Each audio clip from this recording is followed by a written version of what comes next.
Peace and prosperity, law and order. These are some very worthwhile goals of the government. This is really what government is there to provide. Peace and prosperity, law and order. This is what we want. Not drag time story hour, not wind energy somewhere. Peace and prosperity, law and order, and we'll figure out the rest, huh? The people will. I love it. And President Trump's plan for peace and prosperity and law and order for our nation's capital that has been in desperate need of it for decades. Such a beautiful city. It really is. I remember the first time I went there in first grade with my whole family. Here's my dad and I. I'm in the red and white T-shirt, and there's my dad sitting next to me. We're at the Jefferson Memorial, and I thought, this place is really beautiful. I might like to work here someday. I had all kinds of patriotic thoughts, and anyway, for too long, Washington, D.C. has just not lived up to what it should be as our capital city, right? We all know about the crack wave. We know about the crime. It's just a horrific place. In too many neighborhoods, it's a very bad scene. And law enforcement has been stretched to the limit there, right? Murders, drive-by shootings, you name it. And all too often, very weak political leadership. For instance, Mayor Marion Barry, anybody remember him? And the crack pipe and hooker he was caught with, he was actually smoking crack as the sitting mayor of Washington, D.C. I could not believe that when it happened. I really couldn't. More recently, blood in the streets, literally, that the Jewish couple killed at the Jewish Museum, and just murder after murder, crime scene after crime scene. Actually, here are some of the worst that we've seen lately. Let's call this shopping sprees, huh? A shopping spree. When people go in as a group and just take everything and leave. This is happening all across the country, but it's particularly acute in Washington, D.C. Molotov cocktails, anyone?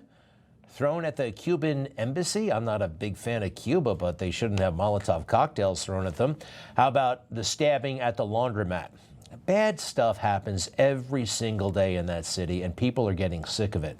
You may have heard of the Uber Eats driver who was carjacked. Just a horrific story from beginning to end.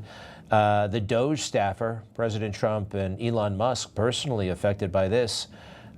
Really talented young man with the world. He almost died. How about the man who killed those 2 Israel embassy workers we were just talking about? And the wild ripoffs everywhere. We see this stuff on social media, but it affects real people. It really does. Theft and assault everywhere in that District of Columbia. Now, not everywhere in the district. I'll get to that in a moment. Just certain neighborhoods. But the carjackings, I think, are the worst. The carjackings, armed carjackings, deadly carjackings, people being run over with their own car. It's just bad. And guess what? President Trump has said, enough. I live here. I'm not just going to be one of these presidents who passes through and says, that's peculiar, too bad about the crime. He wants to do something about it. These 3 big things: placing D.C. Metro PD under direct federal control. That's going to be huge. What else? Deploying the National Guard in D.C. to establish law, order, and public safety. Wow. And working with Congress to ban no cash bail nationwide. That no cash bail has killed so many people. Violent criminals not having to post bail. It's not good. Bail, it goes back to biblical times. Bail is necessary. It's not an evil. So President Trump went to the briefing room. This took some people by surprise. I'm not sure if they were expecting it, but he did it. He said some things out loud that needed to be said, and he's taking action. Under the authorities vested in me as the President of the United States, I'm officially invoking Section 740 of the District of Columbia Home Rule Act. You know what that is? And placing the D.C. Metropolitan Police Department under direct federal control. In addition, I'm deploying the National Guard to help reestablish law, order, and public safety in Washington, D.C., and they're going to be allowed to do their job properly. Sounds great, doesn't it? And only him, only this president. The rest of them just pass through. Next. Our capital city has been overtaken by violent gangs and bloodthirsty criminals, roving mobs of wild youth, drugged-out maniacs and homeless people. And we're not going to let it happen anymore. We're not going to take it. We like it. We've had enough, and we're not going to take it anymore. Remember that old movie from the 70s? Another. You know, my father always used to tell me, I had a wonderful father, very smart, and he used to say, son, when you walk into a restaurant and you see a dirty front door, don't go in. Because if the front door is dirty, the kitchen's dirty also. Same thing with the Capitol. If our Capitol's dirty, our whole country is dirty, and they don't respect us. You know, Washington, D.C., from a distance, looks beautiful. From the National Mall, it looks gorgeous, right? But too many people who live in Washington, D.C., violence is a fact of life, a fact of daily life, and that has to change. And it's just so inspiring, quite frankly, to see people in government really trying to help people. I know there are a lot of folks out there who reject all this stuff, and they don't know what they're talking about. This is Jeanine Pirro, our friend, and she is the new U.S. Attorney for the District of Columbia. We need to go after the D.C. Council and their absurd laws. We need to get rid of this concept of, no cash bail. We need to recognize that the people who matter are the law-abiding citizens, and it starts today. But it's not going to end today, because the president is going to do everything we need to do to make sure that these emboldened criminals understand we see you, we're watching you, and we're going to change the law to catch you. Who could have a problem with that? Really, think about how you'd have to bend over backwards, the mental gymnastics you'd have to perform to say, oh, this is what? This is right. This is good. And look at the caliber of people, the stations where they come from, right? This isn't just some commission with a bunch of socialites, all right? The Secretary of Defense, the Attorney General, the FBI Director, the Army Secretary, all right? These are heavyweight people. And it shows you how much he means business. Now, many presidents had the opportunity to do something about this, right? I mean, they all did. You know, Barack Obama, you think he was going to break a sweat for the people who actually lived in Washington, D.C.? No, of course not. Even those who tried, they didn't even try that hard. All right, George Herbert Walker Bush. Very nice man, never should have been president. This was an effort, but it turned out to be very little more than a photo op. And I will ask you to get involved in what promises to be a very difficult fight. This is crack cocaine, seized a few days ago by drug enforcement agents in a park just across the street from the White House. It could easily have been heroin or PCP. It's as innocent looking as candy, but it's turning our cities into battle zones, and it's murdering our children. Well, he was right, and that's 36 years ago, and it's still true. And drugs and George H.W. Bush was a good guy, but he was just in over his head. And there was a whole scandal about how they got that crack. It didn't come from across the street. It was just like a setup and whatever, and it kind of went nowhere. Like a lot of government initiatives go nowhere. But law and order and peace and prosperity, that's very, very worthy. And there are always going to be naysayers, right? Oh, clean up the crime in Washington, D.C. Why?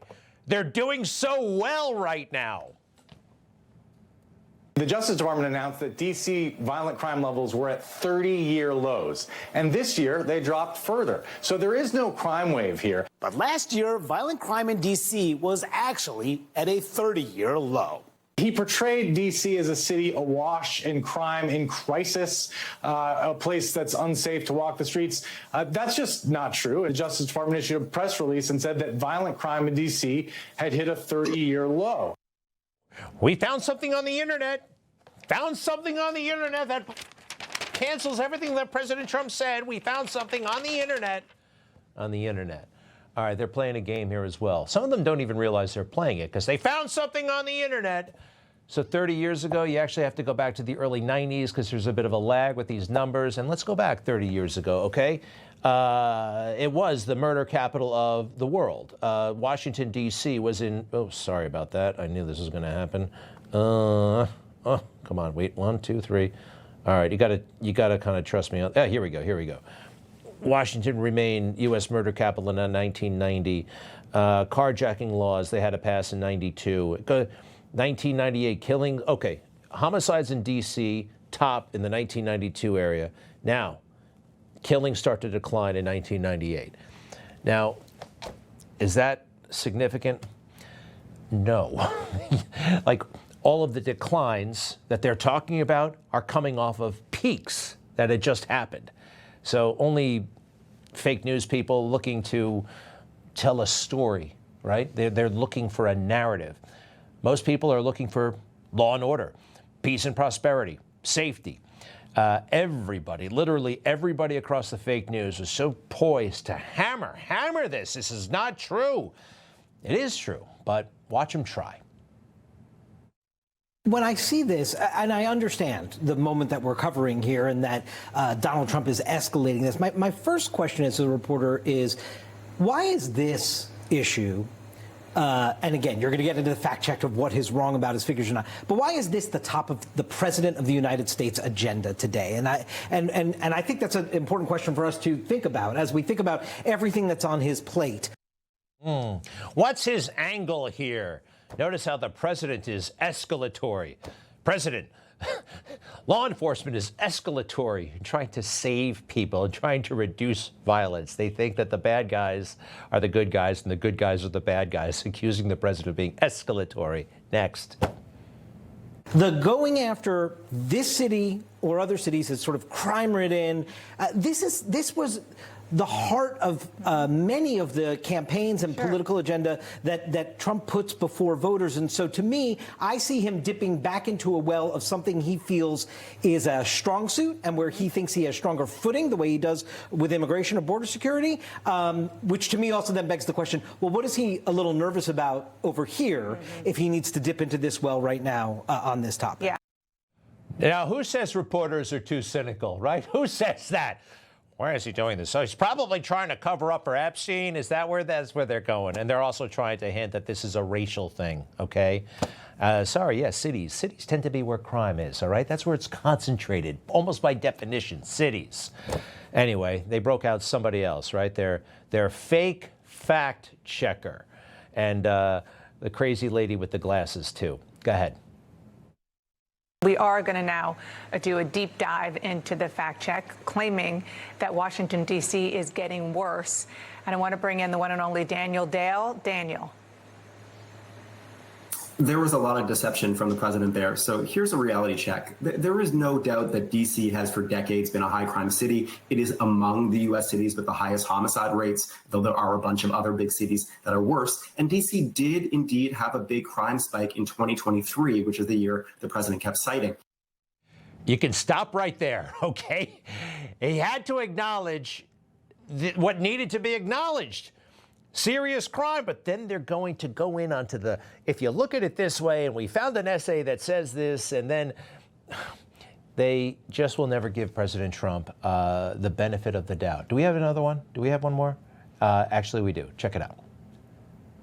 Contrary to what the president said today, even in 2023, D.C. did not have an all-time high in murder. It was way worse during the crack crisis of the 80s and early 90s. Oh, my goodness. It was way worse in the 80s. So what do? Wait around until it's as bad as it was in the 1980s.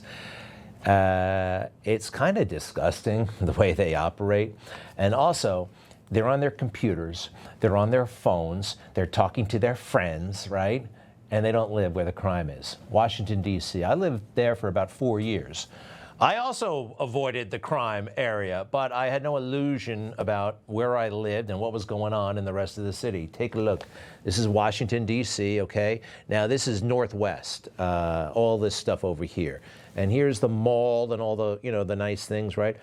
The hardcore crime is down here, all right? Anacostia, Southeast, this area.